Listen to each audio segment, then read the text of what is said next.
Your mouth tastes of copper and dust and the cheap whiskey still burning your gut. Your hand will not stay still. You press it flat against your thigh and it trembles anyway. 12 feet away, a man you barely know is deciding whether you live, and he is drunk, and you are drunk, and neither of you has ever done this sober. There is no music. There is no wide, clean street baked white under the noon sun. There is a low, dark room that smells of spit and lamp oil and unwashed men, and someone laughing too loud in the corner, and the sudden scrape of a chair against the floor. Nobody counts to 3. Nobody steps back 10 paces. Nobody waits for you to be ready. The first shot comes before your fingers even close on the grip, and it goes wide, because almost every shot goes wide. And now the whole room is smoke and screaming and splinters, and you cannot see the man who wants you dead. This is the part the movies never show you. So forget the fast draw, forget the honor, forget everything that gentle white noon ever sold you.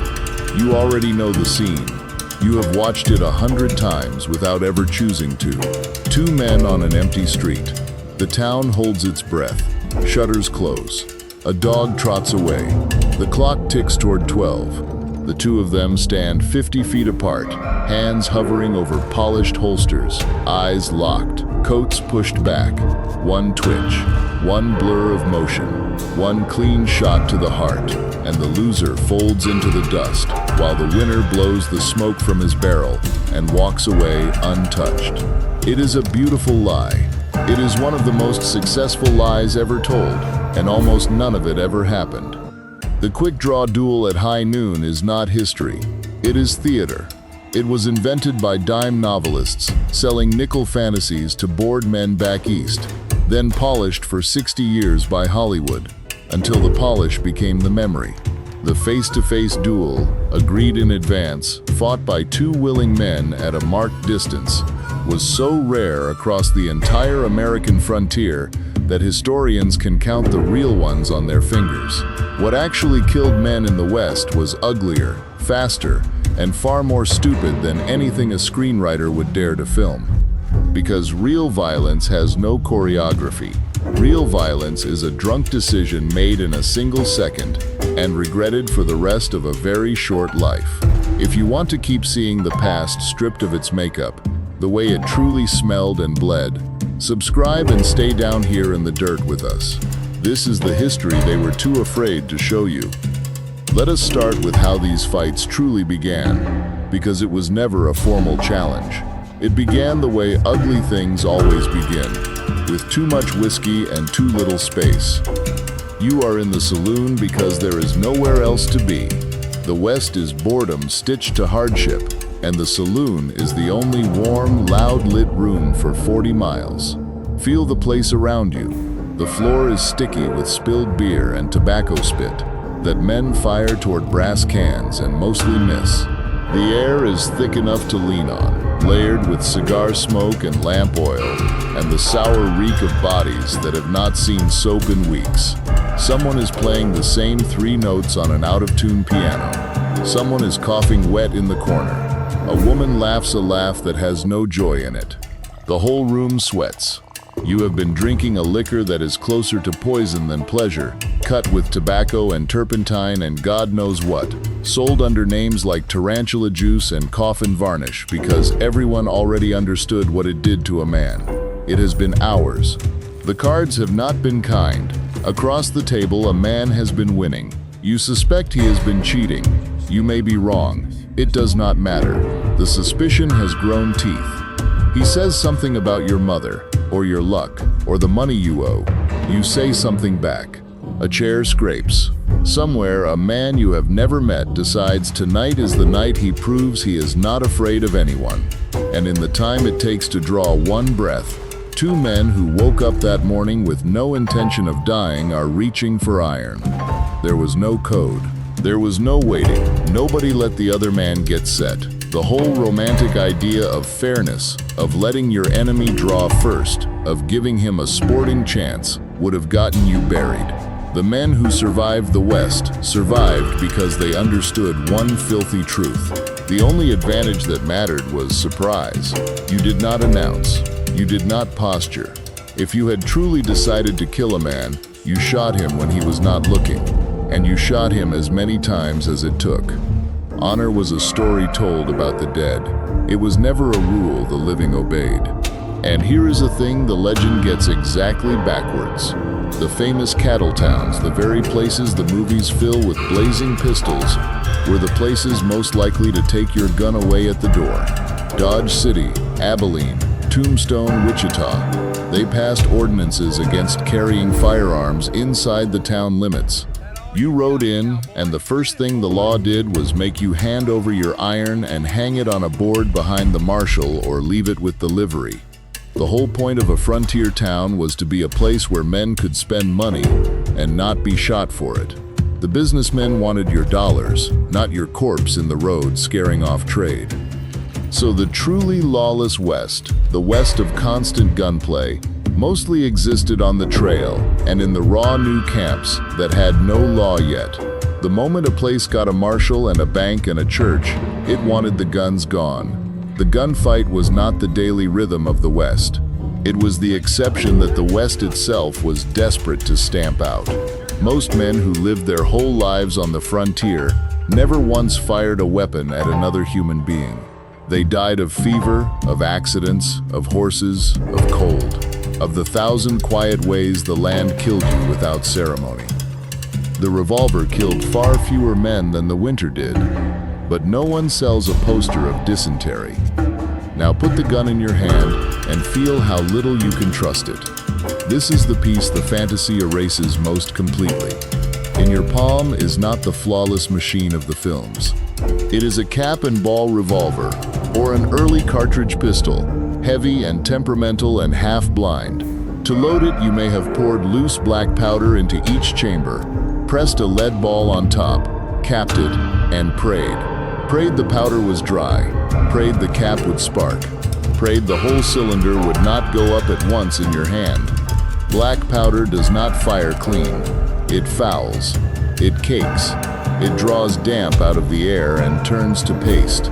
A gun that fired perfectly last week might click dead tonight because it rained on Tuesday.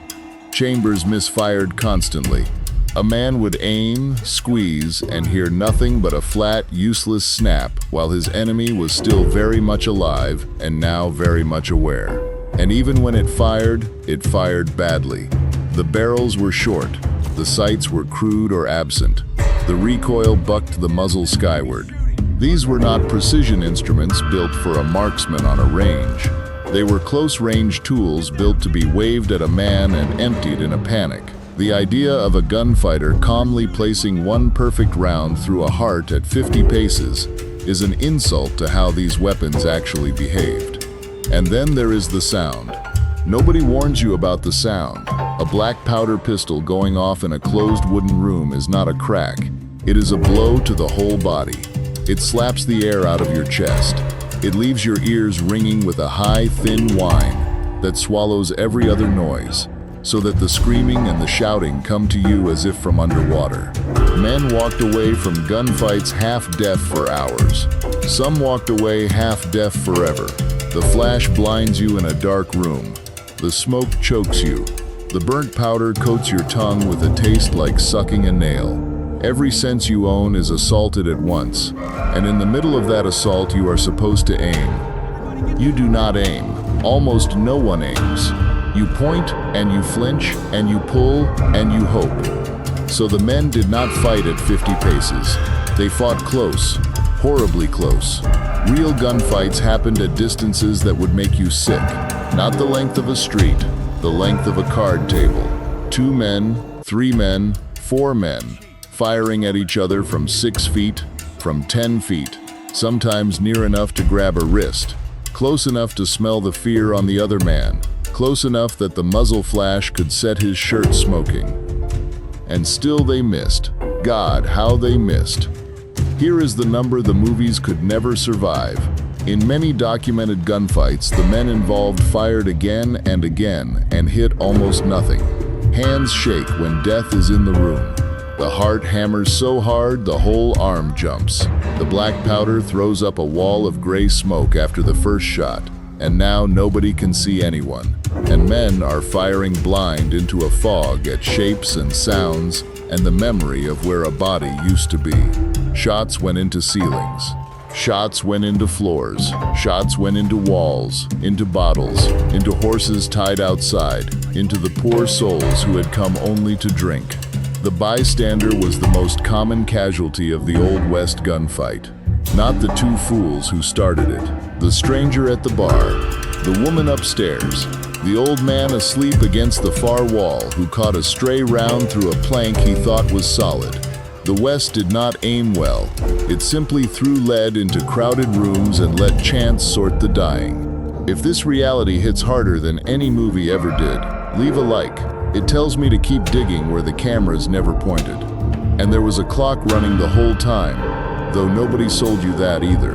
A revolver held 6 shots, and when they were gone, they were gone. There is no fast reload in a real fight.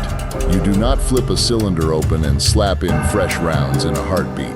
With a cap and ball gun, reloading was a slow, careful ritual of powder and ball and cap, a thing you did at a table, not in a storm of smoke with a man trying to kill you. So the fight was short by necessity. A handful of wild shots, and then 2 men were standing there with empty iron, and the fight became fists, or bottles, or knives, or a scramble out the door. Many a Western killing ended not with a marksman's bullet, but with 2 panicked men beating each other with the guns that had already failed them. If you take one thing from this, take this. Stay with me, because what happened after the shooting was worse than the shooting, and almost nobody talks about it. The bullet was rarely the thing that killed you. The weight was. Think about where these fights truly landed their shots. Not the tidy heart, the gut, the leg, the shoulder, the jaw. Wounds that did not kill a man cleanly but opened him up and let the world in. The bullets were soft lead, wide and slow, and they did not punch neat holes. They flattened and tumbled and tore. They dragged filth into the body with them, scraps of dirty shirt, grit, splinters, the sweat and grime of an unwashed man. And in a world with no antiseptic, no antibiotics, no clean water, and no understanding of infection, a wound to the belly was a death sentence written in slow motion. The man shot in the stomach did not die in the street with a good last line. He was carried to a back room. He lay on a stained mattress for 3 days, or 5, or 9, while his gut turned septic and his skin went gray, and the smell of him filled the house. Gangrene crept up a wounded leg 1 black inch at a time. Fever cooked him from the inside. He begged for water he could not keep down. He begged for it to end. You do not hear him in the films. In the films, the man clutches his chest, says one clever thing, and is gone before he hits the floor. Real dying men are not clever. They are loud. They weep and they curse and they call for their mothers. Grown killers with iron on their hips, crying for a woman 30 years dead. The room fills with the stink of a body failing. Flies find the wound in summer. The people caring for him stop being able to look at him. And still it goes on and on. Death in the West took its time because it had no reason to hurry. And then came the doctor, who was often no doctor at all. A barber, a drunk, a man with a saw and a bottle and a set of tools he did not clean between patients. He probed the wound with an unwashed finger to find the ball, and that finger carried more death than the bullet ever did. He cut, he sawed, he cauterized. He worked in a world that had never heard of germs, and half of what he did only opened the door wider to the rot. The West did not offer clean deaths. It offered slow ones. A gunshot was not a period at the end of a sentence. It was the beginning of a long and filthy paragraph. So ask yourself which one would have taken you first, the bullet or the 9 days after it. Tell me in the comments what you think would have broken you. And even the man who won rarely walked away untouched. The winner of a real close-range fight often took a ball of his own, in the arm, the side, the hand. He staggered out bleeding, ears ringing, shirt smoking, having killed a man he would see every night for the rest of his life. There was no clean victory. There was only the one who bled less. He did not blow smoke off his barrel and grin. He shook, he vomited. He drank until the shaking stopped, and then he waited to learn whether his own wound would rot. Now go back to the legends, because they need burying too.